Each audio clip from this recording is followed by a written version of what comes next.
on va déterminer le PGCD de deux nombres avec la décomposition en produit de facteurs premiers de ces deux nombres.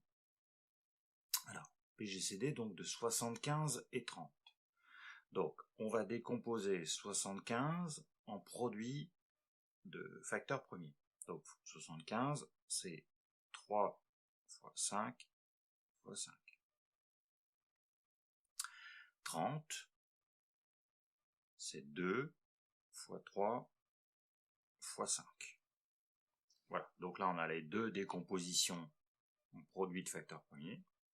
Et du coup, on va regarder dans les deux décompositions tout ce qu'on a en commun. Donc 3,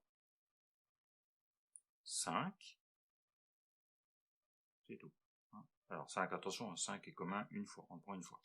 Du coup, on calcule 3 fois 5, on obtient 15, qui est égal au PGCD de 75 et 30.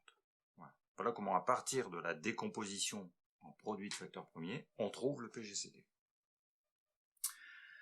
Pour 84 et 810. 84, donc la décomposition en produit de facteurs premiers, c'est 2 au carré, fois 3, fois 7. Pour 810, c'est 2, 3 puissance 4, fois 5. Donc du coup, on va regarder tout ce qui est commun. Donc ici, on a le facteur 2 qui est commun. Ici, 2 au carré. Alors qu'ici, c'est 2, 100 le carré, 2 puissance 1. Donc finalement, des deux, on pourra en prendre qu'un seul en commun. Ici, c'est 2 fois 2, donc on prend un seul 2 en commun. 3, même chose. Ici, on en a 3 puissance 1. Alors qu'ici, on en a 3 puissance 4. Donc du coup, l'exposant commun le plus grand, c'est 1. Donc 2 fois 3. Et ensuite, plus rien de commun. Donc on obtient 6, c'est-à-dire le PGCD de 84 et 810. Ensuite, 3960 et 24300. Alors on prend les deux décompositions.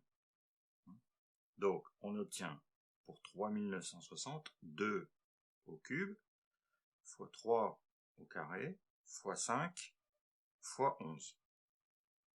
Et pour 24300, on obtient 2 au carré fois 3 puissance 5 fois 5 au carré. Donc même chose, on va regarder dans les deux décompositions tout ce qu'on a de commun. Donc ici on voit que le facteur 2 est commun, ici on a au carré, ici on a puissance 3, donc on va bien avoir un 2 dans le PGCD, et si on prend le plus grand exposant commun, c'est 2.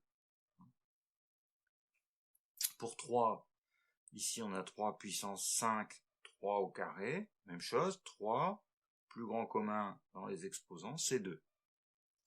Dans les 5, 5 exposant 1, 5 au carré, ce qui est commun, c'est le 5. Parce qu'ici on n'a pas de carré, donc on prend au maximum dans le plus petit. Voilà, et ensuite on calcule, donc 4 fois 2 fois 2, 4, 3 fois 3, 9 fois 5, et on a le PGCD de 3960 et 24300. Donc 4 fois 5, 20. 20 fois 9, 180. Voilà, le PGCD des deux nombres à partir des décompositions en produits de facteurs premiers.